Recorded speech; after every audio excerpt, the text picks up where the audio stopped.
नमस्कार छात्रों, आज की इस वीडियो में हम यूक्लिड विभाजन प्रमेयिका के अनुप्रयोग पर दोबारा हम डिस्कस करेंगे। पिछले वीडियो में हमने इसके प्रयोग के आधार पर दो धनात्मक पूर्णांकों का एचसीएफ ज्ञात किया था और आज की इस वीडियो में हम सम और विषम पूर्णांकों के गुणों का अध्ययन करेंगे। तो आप जानते हैं जो सम पूर्णांक होते हैं वे इस प्रकार से हैं 0, 2, 4, 6 डॉट डॉट इधर -2, -4, -6, -8 डॉट डॉट इधर। इन्हें हम कहते हैं सम पूर्णांक क्योंकि ये 2 से विभाजित हो जाते हैं। इसमें 100 पार्ट है, 2 से लेकर के आगे इन्हें हम कहते हैं धनात्मक सम पूर्णांक और -2 से लेकर के इधर इसे हम कहते हैं ऋणात्मक सम पूर्णांक। और 0 जो होता है तो सम, न तो धनात्मक होता है और न ऋणात्मक होता है। इसी प्रकार से जो विषम पूर्णांक होते हैं, विषम पूर्णांक जैसा कि आपको बताया गया है 1 है, 3 है, 5 है, 7 है डॉट डॉट इधर -1, -3, -5 इस प्रकार से हैं। ये भी 2 प्रकार होते हैं, धनात्मक विषम पूर्णांक और इधर होते हैं ऋणात्मक विषम पूर्णांक। विषम पूर्णांक आप जानते हैं जिन पूर्णांकों में 2 का भाग नहीं जाता, अर्थात जो पूर्णांक 2 से विभाजित नहीं होते हैं उसे हम कहते हैं विषम पूर्णांक। अब इसके बाद हम पूर्णांकों से संबंधित कुछ प्रश्न लिखते हैं। एक प्रश्न आपके सामने लिखा हुआ है, दर्शाइए कि एक धनात्मक विषम पूर्णांक 4q+1 या 4q+3 के रूप का होता है जहां q एक पूर्णांक है। हमें इस प्रश्न को सिद्ध करना है कि एक धनात्मक विषम पूर्णांक या तो 4q+1 के रूप का होगा या 4q+3 के रूप का होगा। आइए इसे हम सिद्ध करते हैं, देखते हैं कैसे सिद्ध होता है। यहाँ पर हम तो सबसे पहले यदि आपको यूक्लिड विभाजन प्रमेयिका लगाना है तो यहाँ पर एक हमें क्योंकि धनात्मक विषम पूर्णांक को सिद्ध करना है तो आइए हम मान लेते हैं, माना एक धनात्मक विषम पूर्णांक है। अब हमारे पास एक धनात्मक विषम पूर्णांक है। यहाँ देखिए हम तो किस रूप में बात कर रहा है कि 4q+1 4q+3। यहाँ इंपॉर्टेंट है 4। यहाँ पर यूक्लिड विभाजन प्रमेयिका यदि आपको लगाना है तो हमारे पास 2 धनात्मक पूर्णांक होने चाहिए, उसमें से एक है a और दूसरा हम ले लेंगे 4, अर्थात b के स्थान पर 4 काम करेगा। अब a और b बराबर 4 के लिए यूक्लिड 60 में मैं लिख रहा हूं यहां पर यूक्लिड विभाजन प्रमेयिका, यूक्लिड विभाजन प्रमेयिका के प्रयोग से क्या लिख सकते हैं आप? यूक्लिड विभाजन प्रमेयिका क्या कहती है कि a बराबर 4q+r, जहां यहां बताना है जहां q और r पूर्ण संख्याएं हैं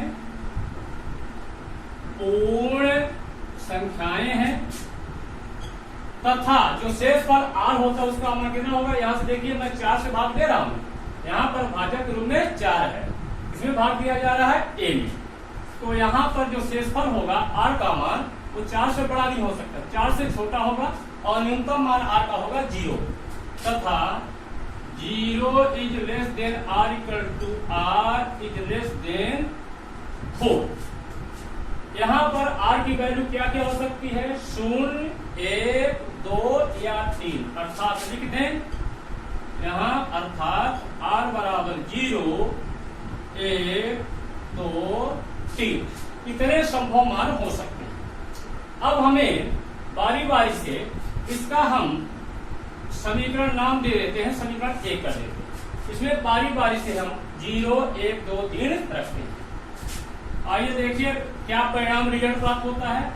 अब समीकरण 1 में r बराबर 0, 1, 2, 3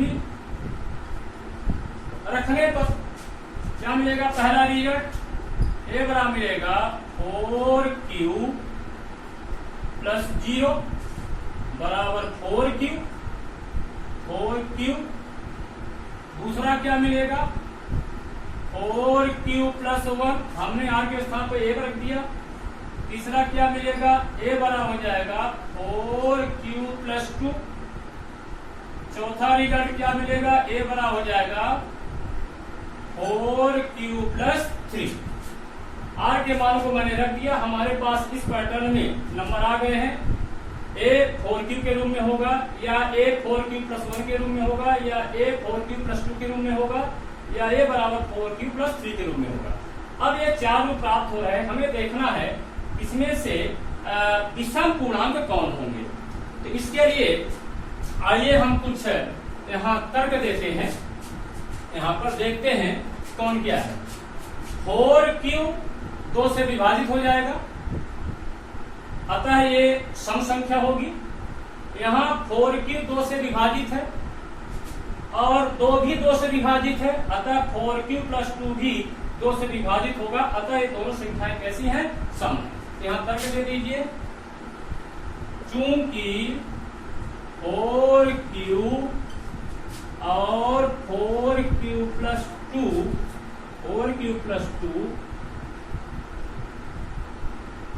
2 से विभाज्य है, 2 से विभाज्य है, अतः ये संख्याएं धनात्मक क्या होंगे? समपूर्णांक होंगे। समपूर्णांक होंगे। तो ये तो समपूर्णांक हो गए। अब शेष जो बच रहे हैं तो 4q प्लस 1, 4q प्लस 3, क्या ये 2 से विभाज्य है? नहीं विभाज्य है। ये 4q तो 2 से विभाज्य है, लेकिन ये विभाज्य नहीं है। ये विभाज्य है 2 से, इसका मतलब सम संख्या है। यहाँ विषम है। सम में जब हम विषम को जोड़ते हैं तो हमें विषम संख्या प्राप्त होती है। यहाँ पर देखिए 4q 2 से विभाज्य है, यानी ये सम संख्या है, और 3 यहाँ विषम संख्या है। सम और विषम का योग विषम होता है। ये दोनों संख्याएं विषम संख्याएं हैं। पुनः कह सकते हैं, तर्क देना है, चूंकि संख्याएं 4q प्लस 1 और 4q प्लस 3 2 से विभाज्य नहीं है, 2 से विभाज्य नहीं है, अतः ये संख्याएं क्या होंगी? ये संख्याएं धनात्मक विषम पूर्णांक होंगे। अतः ये संख्याएं धनात्मक विषम पूर्णांक होंगे।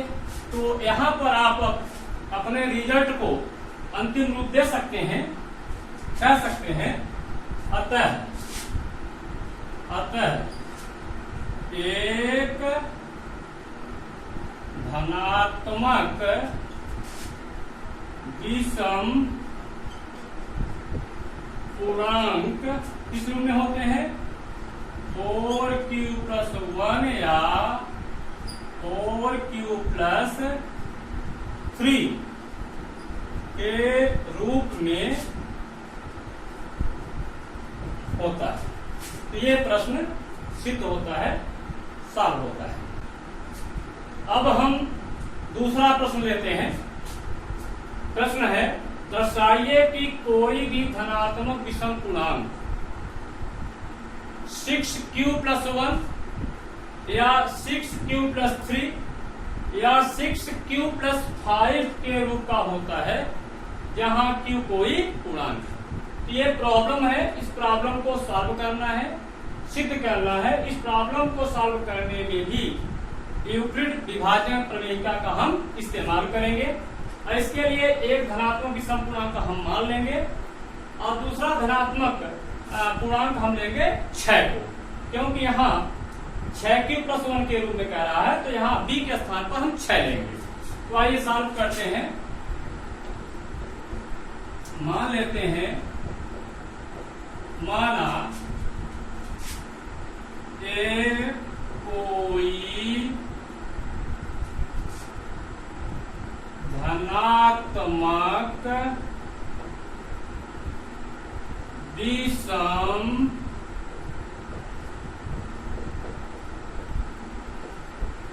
पूर्णांक है। अब हम लगाएंगे यूक्लिड विभाजन प्रमेयिका। उसके लिए हमारे पास दो धनात्मक पूर्णांक होना चाहिए, तो एक a है और दूसरा हम ले लेंगे 6। लगाते हैं। अब a और b बराबर 6 के लिए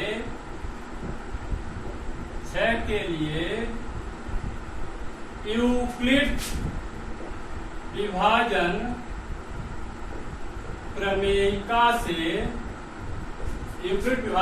प्रमेयिका से क्या होगा? a बराबर होगा 6q प्लस r, जहां बता दें और q और r क्या है इस प्रमेय के संबंध में, जहां q और r पूर्ण संख्याएं हैं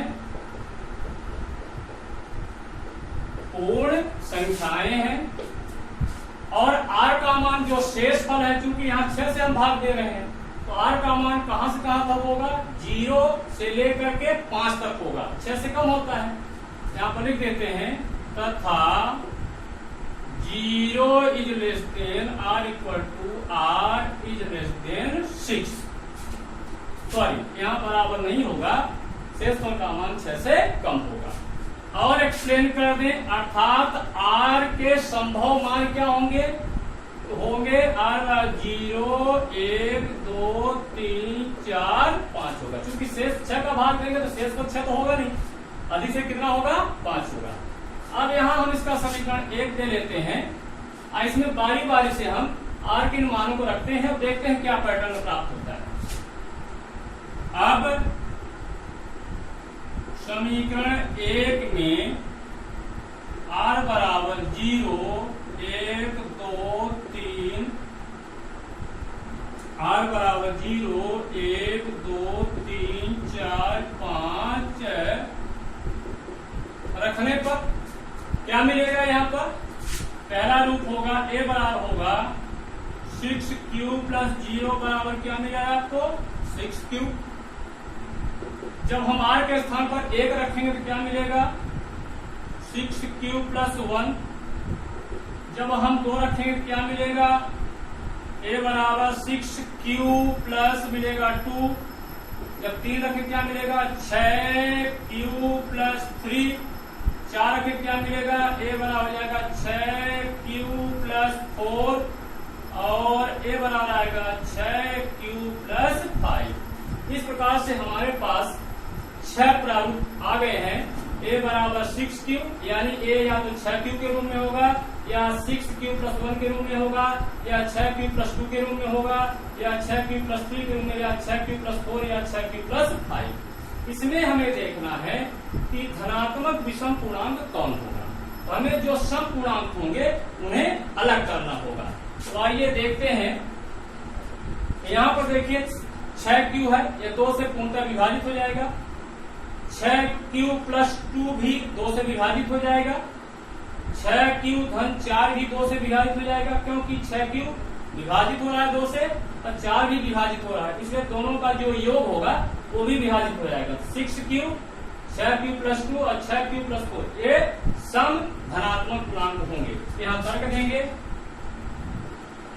चूंकि संख्याएं 6q, 6q प्लस 2 और 6q प्लस 4 2 से विभाज्य हैं, 2 से विभाज्य हैं। अतः अब 2 से विभाजित होने वाली संख्याएं सम संख्याएं होती हैं, अतः ये संख्याएं धनात्मक सम पूर्णांक होंगे, सम पूर्णांक होंगे। ये तो सम पूर्णांक होंगे, तो जो बचेगा वो विषम पूर्णांक होगा। देख भी सकते हैं 6q प्लस 1 है, ये 2 से विभाज्य नहीं होगा, 3 वाला 2 से विभाज्य नहीं होगा और 5 वाला भी 2 से विभाज्य नहीं होगा। यहाँ पर तर्क देंगे पुनः चूंकि 6q प्लस 1 6q प्लस 3 और 6q प्लस 5 2 से विभाज्य संख्याएं नहीं है, 2 से विभाज्य संख्याएं नहीं है, अतः ये क्या होंगी? अतः ये विषम धनात्मक पूर्णांक हो। अतः ये संख्याएं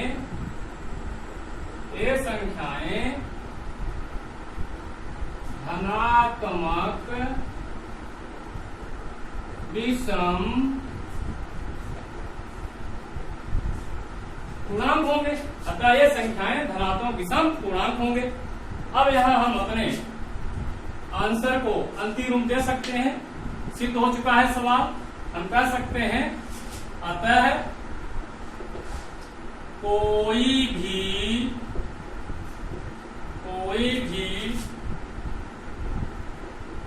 धनात्मक विषम पूर्णांक